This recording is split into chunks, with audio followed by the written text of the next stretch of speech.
જય ગૌ માતા. મધુરમ પ્રાકૃતિક કૃષિ ખોલડિયા.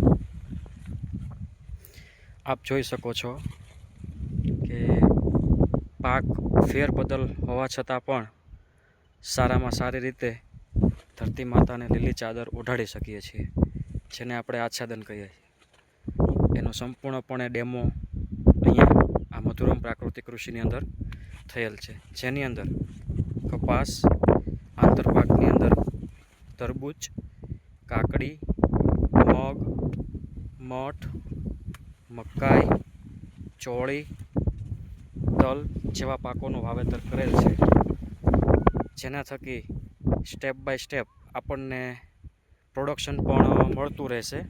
અત્યારે કાકડી ચાલુ છે, કાકડી પછી તરત તરબૂચ ચાલુ થાય, તરબૂચ પૂરા થશે કે તરત મગ, મઠ અને અડદ.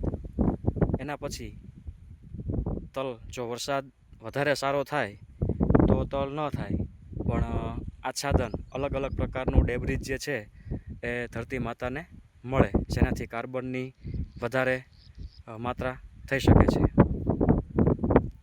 જય ગૌ માતા.